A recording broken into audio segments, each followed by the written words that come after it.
ممبر رسول صلی اللہ علیہ وآلہ وسلم پڑھنے سے پہلے حضور پر نور صلی اللہ علیہ وآلہ وسلم خشک کھجور کے تنے سے ٹیک لگا کر خطبہ ارشاد فرمایا کرتے تھے۔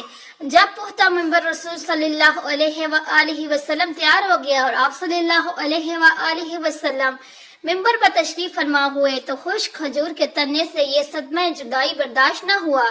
اس نے اس طرح رونا شروع کیا جس طرح چھوٹا بچہ ماں کی جدائی سے روتے ہوئے سسکیاں لیتا ہے۔ مولانا رومی رحمۃ اللہ علیہ فرماتے ہیں، خشک کھجور کا تنا جس کا نام استون خانان تھا، رسول صلی اللہ علیہ وآلہ وسلم کی جدائی سے نال کر رہا تھا، مثلا ارباب عقول کی، یعنی جیسے کہ وہ کوئی انسان ہو۔ اس آواز گریوا سے اصحاب رسول صلی اللہ علیہ وآلہ وسلم تعجب میں بڑھ گئے کہ یہ ستون اپنے پورے حجم، طول و عرض سے کس طرح رو رہا ہے۔ آپ صلی اللہ علیہ وآلہ وسلم نے دریافت کیا، اے ستون تجھے کیا ہوا؟ اس نے عرض کیا، یا رسول اللہ صلی اللہ علیہ وآلہ وسلم، آپ صلی اللہ علیہ وآلہ وسلم کی جدائی کا صدمہ مجھ سے برداشت نہیں ہوا۔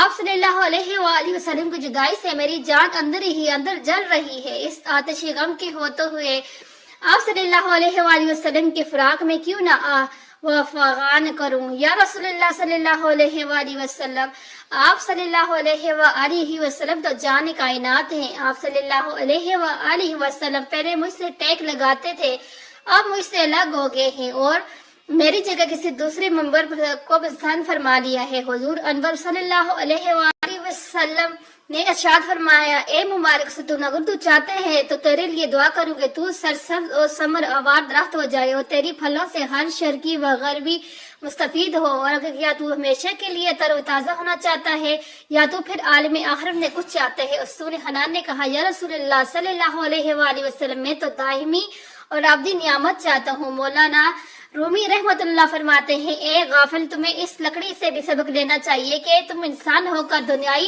دنیا فانی پر گرویدہ ہو اور آخرت سے رو گردان ہو رہے ہو، جبکہ استون حنان نعمت دائمی کو نعمت فانی پر ترجیح دے رہا تھا۔ ترجمہ، پھر اس ستون حنان کو زمین میں دفن کر دیا گیا تاکہ مثل انسانوں کے روز جزا اس کا حشر